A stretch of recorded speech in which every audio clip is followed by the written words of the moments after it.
Voyons maintenant de plus près cette interface du diagramme de Gantt. Par défaut, un nouveau projet est proposé avec deux affichages simultanément. D'abord, tout en haut, nous avons l'affichage appelé chronologie. Vous constatez dans la barre grise verticale qui est à la gauche de l'écran que nous avons bien le mot chronologie. Ici, il est un peu tronqué, nous n'avons pas la place de le visualiser en entier. Je vais prendre avec ma souris la barre grise horizontale qui sépare la chronologie du diagramme de Gantt. Je clique, je garde cliquer et je la descends vers le bas. Cet affichage de chronologie, pour l'instant, ne nous sera pas utile.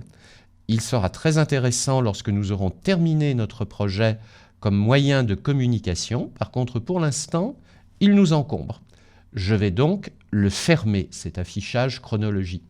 Pour cela, je me rends dans l'onglet Affichage et sur le côté droit, je trouve deux cases à cocher superposées, chronologie et détail.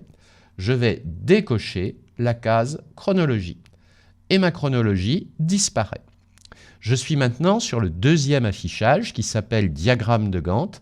D'ailleurs, nous constatons dans la barre grise verticale que c'est bien lui qui est actuellement sélectionné. Le lettrage diagramme de Gantt est de couleur verte.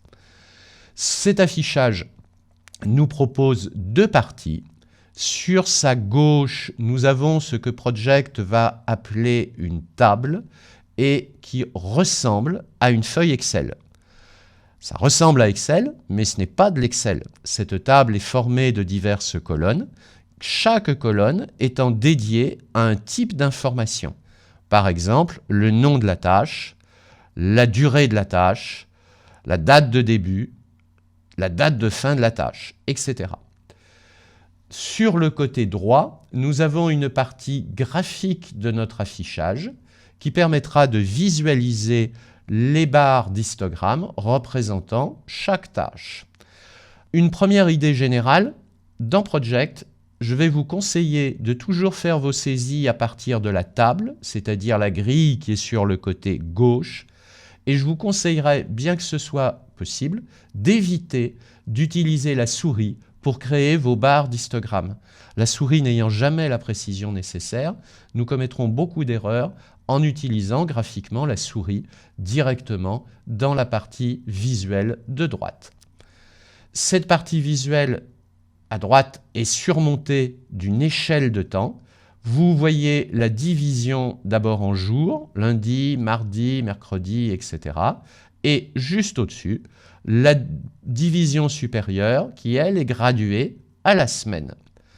Les jours chômés, comme les samedis, dimanches, sont représentés par un grisé assez faible, mais néanmoins bien lisible.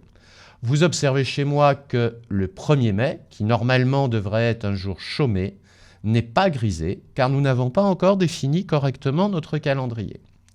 La date du jour, pour l'instant qui est la date de début de notre projet, est représentée par une barre verte verticale.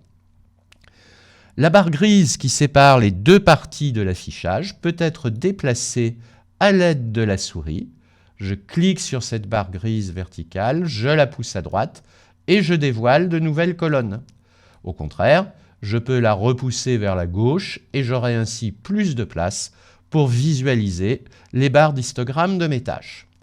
Si je la repousse à droite, je vois apparaître une dernière colonne qui en fait n'est pas vraiment une colonne, mais juste une invite à la saisie.